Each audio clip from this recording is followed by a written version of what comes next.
प्रिय विद्यार्थियों, नमो नमः। बीए द्वितीय वर्ष के पाठ्यक्रम में निर्धारित श्रीमद् भगवद गीता के द्वितीय अध्याय का अध्ययन चल रहा है। श्रीमद् भगवद गीता जो कि स्मृति प्रधान ग्रंथ है, जिसका स्थान प्रस्थान त्रयी के ग्रंथों में है। श्रीमद् भगवद गीता में कुल 18 अध्याय और 700 श्लोक हैं, जिनमें से हमें द्वितीय अध्याय का अध्ययन करना है और मुख्य रूप से बीए तृतीय वर्ष के पाठ्यक्रम में निर्धारित है। तो बीए तृतीय वर्ष के पाठ्यक्रम में यह निर्धारित है और द्वितीय अध्याय मात्र ही हमें पढ़ना है। द्वितीय अध्याय में कुल 72 श्लोक हैं और 72 श्लोकों में से 35 श्लोकों का अध्ययन हम आप क्रमशः कर चुके हैं। 36वां, 37वां और 38वां श्लोक आपके सम्मुख अंकित है। इनका अध्ययन हमें करना है। इसके बाद और भी आगे के जो श्लोक हैं उनको भी हम आपको इसी वीडियो में पढ़ाएंगे। तो आइए हम आप 36वें श्लोक का क्या अर्थ है इसको जान लें। परंतु इस श्लोक के अर्थ को जानने से पूर्व इसकी जो पूर्व पृष्ठभूमि है उसको समझना अत्यंत आवश्यक है। तो प्रिय विद्यार्थियों, अर्जुन जो किम कर्तव्य विमूढ़ की स्थिति में जा चुका है, उसे अपने कर्तव्य का रंच मात्र भान नहीं है। वह भगवान श्री कृष्ण से निवेदन करता है कि साधिमाम ताम प्रपन्नम, मैं आपकी शरण को धारण करता हूँ और यत श्रेयः तन्मे ब्रूहि निश्चितम, जो मेरे लिए कल्याणकारी होवे वही आप हमसे कहें। तो भगवान श्री कृष्ण उन्हें देह देही, आत्मा और शरीर दोनों पृथक हैं, इस भाव को बता रहे हैं। और बताने के बाद अब वे सीधे सीधे कह रहे हैं, अर्जुन आप अपने कर्तव्य पथ का पालन करें, अपने कर्तव्य का पालन करें। कर्तव्य मतलब क्षत्रिय धर्म का, छात्र धर्म का पालन करें। यदि आप ऐसा नहीं करते हैं तो अवाच्य वादांश बहून वदिष्यन्ति तवाहिताः निंदन्तस्तव सामर्थ्यम ततो दुःखतरं नु किम। बड़ी ऊंची बात कहा कि हे अर्जुन, अवाच्य वादांश बहून वदिष्यन्ति तवाहिताः निंदन्तस्तव सामर्थ्यम ततो दुःखतरं नु किम। बोले तव अहिताः, तवाहिताः इसको तोड़ लेंगे तो हो जाएगा क्या? तव धन अहिताः, तव माने तुम्हारा, अहिताः अहित चाहने वाले। तो हित चाहने वाला कौन होता है? तो मित्र और अहित है ना, जो हित ना चाहे उसे कहते हैं शत्रु। तो बोले तव अहिताः, तुम्हारे जो शत्रु हैं वे बहून वदिष्यन्ति, बहुत कहेंगे। क्या? अवाच्य वादांश, च माने और का मतलब जो ऊपर वाली बात आई थी, इसके पहले 35वें श्लोक में ये बात आई थी कि भयाद रणाद उपरतम मत्स्यन्ते त्वाम महारथाः, कि जितने महारथी लोग हैं, मुख्य रूप से जो योद्धा लोग हैं, वे आपको युद्ध से डर करके भागा हुआ समझेंगे। कि आप युद्ध से डर गए और डर करके अपने प्राण बचा के भाग लिए। वह यह नहीं कहेंगे कि आप अपने गुरुजन बंधु बांधवों के मोह के कारण आप उनके प्राणों की रक्षा हेतु युद्ध नहीं कर रहे हैं, आप उन्हें मारना नहीं चाहते, ऐसा नहीं कहेंगे। वे यही कहेंगे कि आप युद्ध से भयाद रणाद उपरतम मत्स्यन्ते त्वाम महारथाः, जितने महारथी हैं त्वाम माने तुमको, भयाद रणाद उपरतम मत्स्यन्ते, भय के कारण रण से उपरत हुआ मानेंगे। समझ में आया? तो यह बात उन्होंने कहा था। उसी बात को और आगे कह रहे हैं कि और जो अहिताः, तो माने तुम्हारे अहिताः, जो तुम्हारे शत्रु हैं, वे अवाच्यवाद बहून वदिष्यन्ति, बहून अवाच्यवाद वदिष्यन्ति, बहून है ना, वदिष्यन्ति, बहून का अर्थ हुआ कि बहुत से अवाच्यवाद को, अवाच्यवाद वाच्य माने उक्त, जो कहा जाए, और अवाच्य माने जो न कहना योग्य हो, अर्थात अकथनीय अशोभनीय, वाद माने बात को, बहून अवाच्यवादान, बहून माने बहुत सी, अवाच्यवाद को, बहुत सी अशोभनीय बातों को, जो तुम्हारे संदर्भ में, तुम्हारे विषय में नहीं कही जानी चाहिए, तुम्हारे चरित्र पर जो बातें शोभा नहीं देती हैं, उन समस्त बातों को वो बहुत वदिष्यन्ति माने कहेंगे। कौन कहेंगे? तो बोले तव अहिताह, तुम्हारे अहित चाहने वाले अर्थात तुम्हारे शत्रु जो हैं वे बहुत सी है ना, तव माने तुम्हारी अवाच्यवाद वदिष्यन्ति, अशोभनीय बातों को कहेंगे, तुम्हारे लिए जो नहीं कहना चाहिए उन बातों को कहेंगे। तव सामर्थ्यम निंदतः, तव माने तुम्हारे, सामर्थ्यम माने सामर्थ्य की, निंदनतः माने निंदा करते हुए, अवाच्यवाद बहुन वदंस बहुवदिष्यन्ति, बहुत सारी अशोभनीय बातों को कहेंगे। बोले हे अर्जुन तव अहिताः, तुम्हारे जो शत्रु लोग हैं, तुम्हारे जो हित नहीं चाहने वाले हैं, वे तव निंदन्तः का, तो तव सामर्थ्यम निंदन्तः, तुम्हारे सामर्थ्य की निंदा करते हुए, तुम्हारे पराक्रम की निंदा करते हुए, बहुन माने बहुत से, अवाच्यवाद वदिष्यन्ति, अशोभनीय बातों को कहेंगे, बहुत सी अकथनीय बातों को जो तुम्हारे लिए नहीं कहनी चाहिए, ऐसी निंदनीय बातों को वदिष्यन्ति माने कहेंगे। ततः दुःखतरम नु किम, नु एक प्रश्नवाचक है, क्या, किम माने क्या, दुःखतरम नु क्या, इससे बढ़ करके कोई दुख हो सकता है, अर्थात इससे बढ़ करके और कोई तुम्हारे लिए दुख नहीं हो सकता है कि योद्धा के लिए उसके सामर्थ्य की निंदा हो रही है, इससे बढ़ करके उसके लिए और कोई दुख नहीं है। तो दुःखतरम नुके में एक प्रश्न है कि भगवान श्री कृष्ण ने कहा क्या इससे बढ़ करके कोई और दुख है संसार में, कि तुम जिस पराक्रम के लिए अपना सब कुछ लगा दिए, सब कुछ त्याग किए, आज उसी पराक्रम की निंदा हो रही होगी, तो आप जैसे योद्धा के लिए इस प्रकार की निंदा से बढ़ करके और कोई दुख नहीं हो सकता है। बात आपको समझ में आ गई होगी। और फिर आगे समझा रहे हैं, यदि मान लो तुम्हें यह लगता होगा कि तुम युद्ध में मर जाओगे, तो या तो तुम्हें यह लगता होगा कि तुम युद्ध को जीत सकते हो, या तुम्हें यह लगता होगा कि तुम मर जाओगे। तो देखो मरने पर क्या होगा, है ना, उसकी ही बात बता रहे हैं। हतो वा प्राप्स्यसि स्वर्गम जित्वा वा भोक्ष्यसे महीम तस्माद् उत्तिष्ठ कौन्तेय युद्धाय कृतनिश्चयः। तो हतो वा प्राप्स्यसि स्वर्गम जित्वा वा भोक्ष्यसे महीम तस्माद् उत्तिष्ठ कौन्तेय युद्धाय कृतनिश्चयः। तो बोले हतः, यहाँ पर ध्यान देने योग्य बात है कि एक प्रकार से समझने की बात है कि हे अर्जुन तुम्हारे तो दोनों हाथों में लड्डू है, जीते हो तो भी और मर जाते हो तो भी। युद्ध तो तुम्हारे लिए दोनों प्रकार से क्या है, लाभप्रद है। यदि जीत गए तो विजय, और यदि मृत्यु को प्राप्त हो गए तो वीरगति, है ना। तो एक तो वीरगति है एक हाथ में और दूसरे हाथ में क्या है, विजय है। इस प्रकार से देखें तो दोनों हाथ में क्या है, लड्डू है। हे पांडव, तो बोले हतो वा प्राप्स्यसि स्वर्गम जित्वा वा भोक्ष्यसे महीम तस्माद् उत्तिष्ठ कौन्तेय युद्धाय कृतनिश्चयः। बोले हतः, मर करके, स्वर्गम प्राप्स्यसि, स्वर्ग को प्राप्त करोगे। यदि तुम युद्ध करते हुए अपने प्राणोत्सर्ग कर देते हो, प्राणों का उत्सर्ग बलिदान कर देते हो, तो स्वर्गम प्राप्स्यसि, तो स्वर्ग को प्राप्त करोगे, तुम वीरगति को प्राप्त हो जाओगे। और तुम्हें क्या प्राप्त होगा, तो स्वर्गम प्राप्स्यसि, तो आपको स्वर्ग मिलेगा। वा अथवा जित्वा, जीत करके, युद्ध को जीत करके, महीम भोक्ष्यसे, महीम माने धरती का उपभोग करोगे। अब बात समझ में आया कि हे अर्जुन हतः, यदि तुम मर जाते हो तो मर करके स्वर्गम प्राप्त, स्वर्ग को प्राप्त करोगे।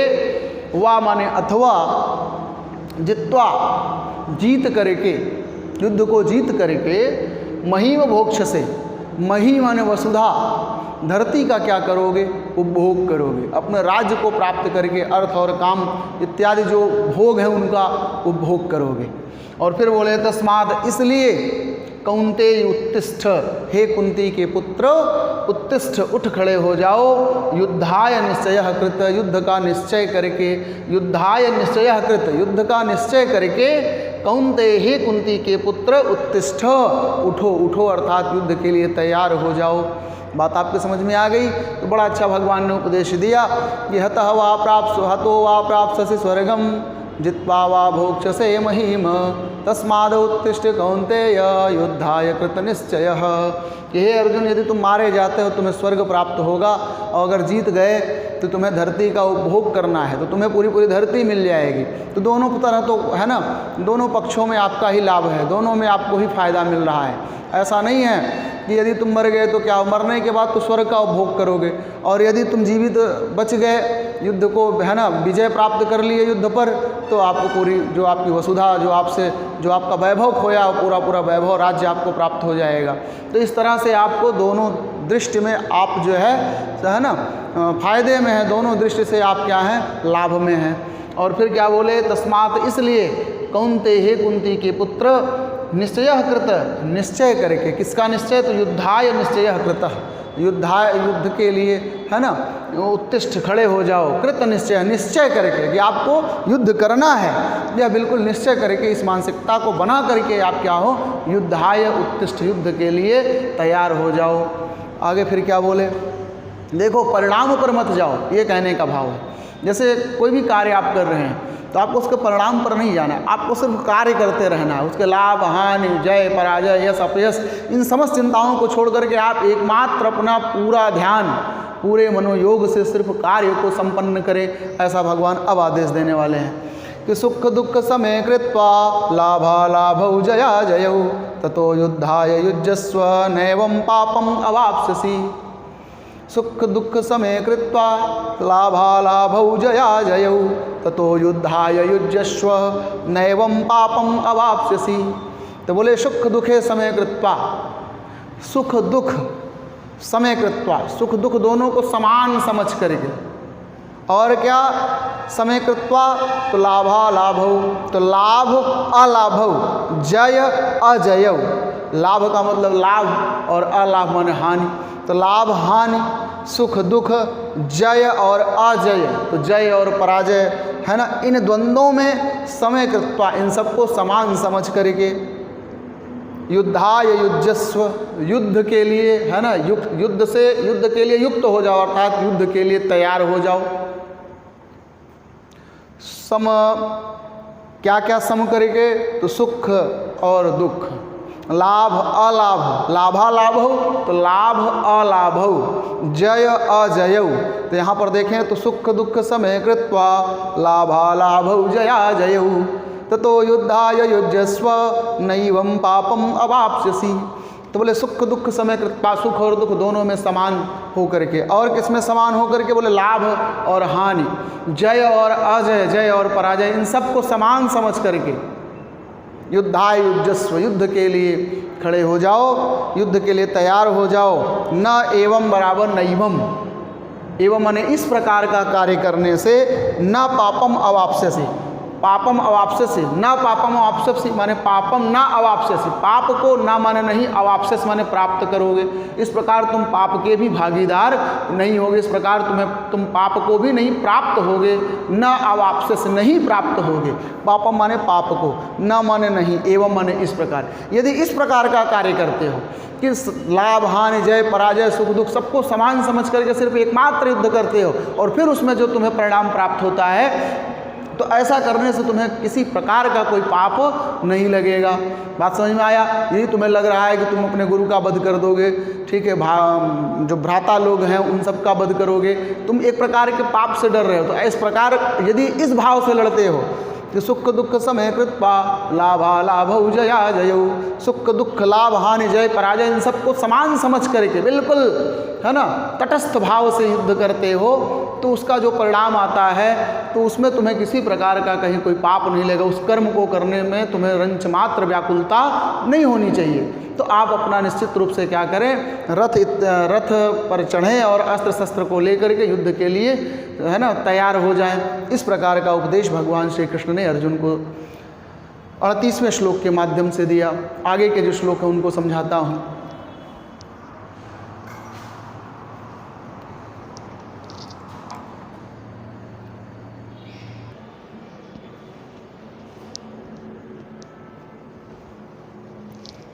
तो आगे जो भी 39, 40 और 41 श्लोक हैं, इनमें भगवान श्री कृष्ण क्या कह रहे हैं, इनका क्या भाव है, इसको समझाते हुए भगवान श्री कृष्ण ने क्या कहा वह मैं आप सबको समझा रहा हूँ। भगवान श्री कृष्ण ने कहा, अभी तक 38वें श्लोक तक भगवान श्री कृष्ण ने उन्हें सांख्य के माध्यम से, सांख्य अर्थात बुद्धि योग के माध्यम, सांख्य के माध्यम से उन्हें उपदेश दे रहे थे। अब वे योग अर्थात कर्मयोग, निष्काम कर्म का क्या फल है उसको समझाने की चेष्टा कर रहे हैं। और कैसे समझा रहे हैं देखिए जरा सा। तो एषा ते भिता सांख्ये बुद्धिर्योगे त्विमां शृणु बुद्धया युक्तो यया पार्थ कर्मबन्धं प्रहास्यसि नेहाभिक्रमनाशोऽस्ति प्रत्यवायो न विद्यते स्वल्पमप्यस्य धर्मस्य त्रायते महतो भयात् स्वल्पम अपि अस्य धर्मस्य त्रायते महतो भयात् व्यवसायात्मिका बुद्धिः एकेह गुरुनन्दन बहुशाखा हि अनंताः च बुद्धि अव्यवसायी नाम। एक एक पद का अर्थ मैं आपको समझाता हूँ। भगवान श्री कृष्ण ने कहा कि अर्जुन, ऐसा बुद्धि, यह जो विचार था, यह जो बुद्धि थी, यह जो ज्ञान था, ते माने तुम्हारे लिए सांख्य अभिता, सांख्य बुद्धि के द्वारा अभिता माने कहा गया, जो सांख्य शास्त्र में उक्त है वह बात, उसी के माध्यम से आत्मतत्व का बोध आपको कराया गया। तो बोले ते माने तुम्हारे लिए ऐसा बुद्धि, यह जो भी बुद्धि थी सांख्य अभिता, सांख्य के द्वारा कही गई। योगे तू इमाम शृणु, इमाम शृणु, इसको सुनो। योगे माने योग के द्वारा। अब मैं तुम्हें कर्मयोग के माध्यम से उपदेश देता हूँ। सांख्य के माध्यम से जो बात मैंने आपको बताई वह तो सांख्य अभिता, सांख्य के द्वारा कही गई थी। अब योगे, इमाम माने इस योग की बात को सुनो, माने सुनो। अब योग की जो बातें हैं उसको सुनो। तो योग की बातें अर्थात कर्मयोग की बातों को सुनो। अब कर्मयोग का अर्थ क्या है? तो किस कर्म की बात हुई? निष्काम कर्म। समझ में आया? कर्मयोग अर्थात निष्काम कर्म का क्या फल है उसको सुनो। और फिर बोले बुद्धया युक्तो यया पार्थ कर्म बंधम प्रहास्यसि। बोले यया, बुद्धया युक्त, यया माने जिस, बुद्धया माने बुद्धि से, जिस कर्मयोग से, बुद्धि माने जिस ज्ञान योग से अर्थात जिस कर्मयोग से युक्त माने युक्त हो करके, पार्थ हे अर्जुन कर्म बंधम प्रहास्यसि, तुम कर्म के बंधनों का परित्याग कर दोगे। तो बुद्धया युक्तो यया पार्थ कर्म बंधम प्रहास्यसि। बोले यया बुद्धया युक्त, जिस बुद्धि से युक्त होकर के, जिस बुद्धि से जुड़ करके, हे पार्थ हे अर्जुन कर्म बंधम प्रहास्यसि, आप कर्म के बंधन का क्या करोगे? परित्याग कर दोगे। देखिए कर्म दो प्रकार का है, एक तो सकाम कर्म है और एक क्या है? निष्काम कर्म है। तो सकाम कर्म में क्या होता है? आप कर्म कर देते हैं तो उसका फल आपको भोगना ही भोगना है और उसके अनुरूप आपको, है ना, सात्विक राजस और तामस शरीर को भी धारण करना पड़ता है। परंतु जो निष्काम कर्म होता है वह, उसका अभिक्रम नहीं है और उसका फल भी नहीं प्राप्त होता है। और उसको थोड़ा सा कर लेने पर, निष्काम कर्म को अगर कर लिया जाए तो उससे क्या होता है? जन्म जन्मांतर के चक्र से मुक्ति प्राप्त हो जाती। इसी बात को आगे बता रहे हैं कि नेहाभिक्रम नाशोस्ति प्रत्यवायो न विद्यते स्वल्पमप्यस्य धर्मस्य त्रायते महतो भयात्। तो बोले न यहाँ नेहाभिक्रम नाशः अस्ति, इसको तोड़ लेंगे तो हो जाएगा न इह अभिक्रम नाशः अस्ति प्रत्यवाय न विद्यते। देखिए कर्म कुछ है ना प्रमुख हैं, कुछ कई प्रकार के कर्म हैं, जैसे नित्य नैमित्तिक प्रायश्चित उपासना, है ना, काम्य और निषिद्ध कर्म। तो उनमें से नित्य कर्म एक ऐसा कर्म होता है कि जिसको हमें प्रतिदिन करना चाहिए। जैसे संध्या वंदन इत्यादि कर्म जो है यह नित्य कर्म है। हमको संध्या उपासना जो हम प्रतिदिन करते हैं सुबह शाम दोपहर, ये हमें करना ही चाहिए। क्योंकि यदि हम इसे नहीं करते, इसको करने से लाभ कुछ नहीं होता है, लेकिन ना करने से हानि जरूर हो जाती है। इसी को कहते हैं प्रत्यवाय। प्रत्यवाय पद का अर्थ ही है, प्रत्यवाय जो पद है उसका अर्थ होता है उल्टा फल देने वाला। प्रत्यवाय का अर्थ होता है उल्टा फल देने वाला। उल्टा फल देने का अर्थ क्या हुआ? कि करेंगे तो कुछ नहीं मिलेगा, करने पर कुछ नहीं मिलेगा, लेकिन ना करने पर नुकसान जरूर हो जाएगा। उसे कहते हैं प्रत्यवाय। प्रत्यवाय माने विरोधी फल देने वाला।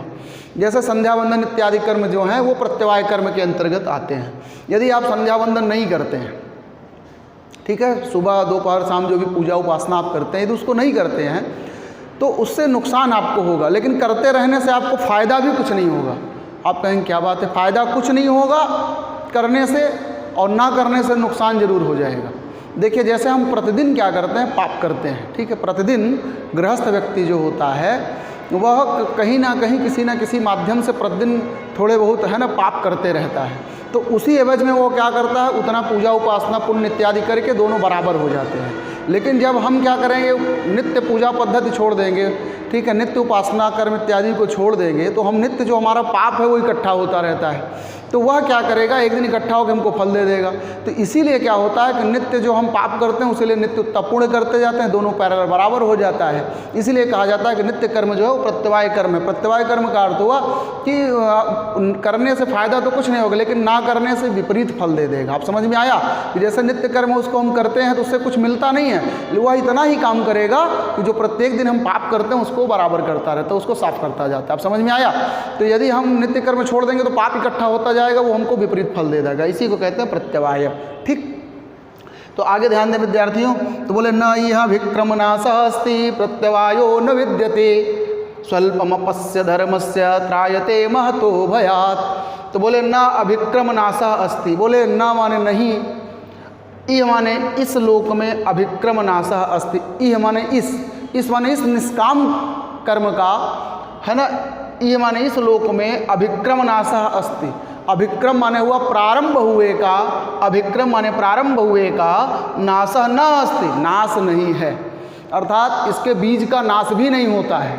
और प्रत्यवायो न विद्यते, तथा इसका उल्टा फल भी नहीं मिलता है, माने इसके बीज का भी नाश नहीं होता है। और निष्काम कर्म जो है वह प्रत्यवायो न विद्यते, वह उल्टा फल भी देने वाला नहीं है।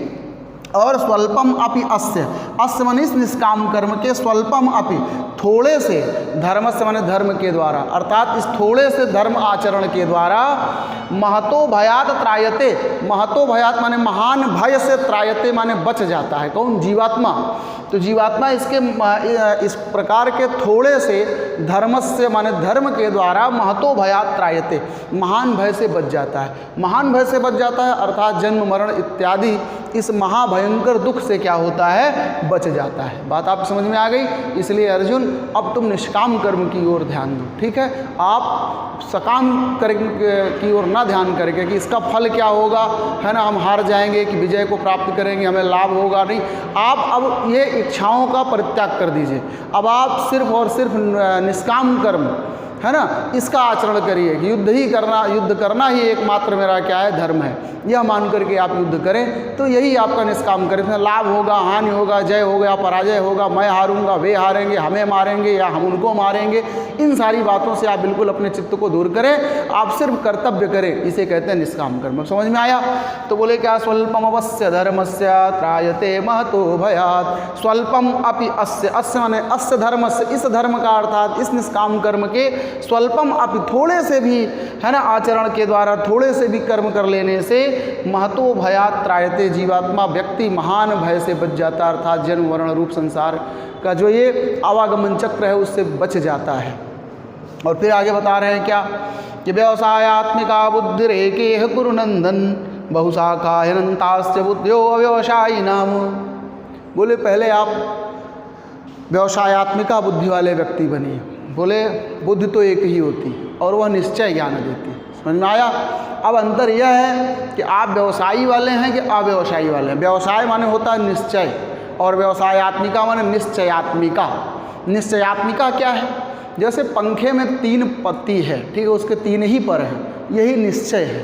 परंतु नहीं 2 हो सकता है, 4 हो सकता है, ये क्या, ये अनिश्चय है। और ऐसे बुद्धि वाले जो व्यक्ति हैं वो अव्यवसायी चित्त कहलाते हैं। बात समझ में, वो सकाम कर्म वाले हैं। इसी बात को कहा कि व्यवसायात्मिका बुद्धि एक इह कुरुनंदन।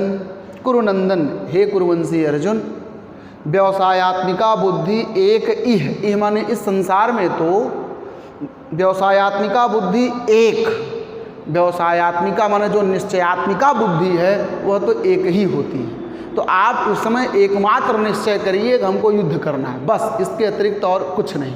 क्यों? क्योंकि व्यवसायात्मिका बुद्धि एक इह, क्योंकि जो व्यवसायात्मिका बुद्धि है, जो निश्चयात्मक ज्ञान प्रदान करने वाली बुद्धि है, जो बिल्कुल भ्रम रहित ज्ञान प्रदान करती है, ऐसी बुद्धि तो संसार में एक ही होती है। और फिर बोले क्या, बहुशाखा ही अनंताश्च बुद्धयः अव्यवसायी नाम। बोले अव्यवसायी नाम, जो अनिश्चयात्मक स्वरूप वाले व्यक्ति हैं, उन बुद्धयः उनकी बुद्धि के बहुशाखा बहुत भेद होते हैं, और अनंता और वह अनंत होती है। बात समझ में आया? तो बोले अव्यवसायी नाम, और जो अव्यवसायी, जो भ्रमित व्यक्ति हैं, जो भ्रम से युक्त हैं, जो अव्यवसायी चित्त वाले हैं, अर्थात कहें अव्यवसायी बुद्धि, अव्यवसायत्मिका बुद्धि, इसका मतलब हुआ कि भ्रम से युक्त, ठीक है, जो बिल्कुल भ्रमित चित्त वाले हैं, उनकी जो बुद्धि होती है वो अनंत होती है और बहुशाखा और अनेक शाखाओं वाली होती है, अनेक विचारों से युक्त होती है। तो आप इस समय पहले भ्रम और संशय की स्थिति से परे हों और व्यवसायत्मिका बुद्धि और निश्चयात्मिका बुद्धि वाले हों। निश्चयात्मिका बुद्धि को धारण करके एकमात्र लक्ष्य की ओर ध्यान दें कि आपको इस समय धर्म युद्ध करना है, इसके अतिरिक्त आपका कोई कार्य नहीं है। अब उसमें लाभ मिले, हानि मिले, जय मिले, पराजय मिले, इन समस्त बातों से, इन समस्त भ्रमों से दूर हो जाएं। ये सारे भ्रम आपको छोड़ करके एकमात्र आपको अपने कर्तव्य का ही कार्य, अपने कर्तव्य का ही आचरण करना है।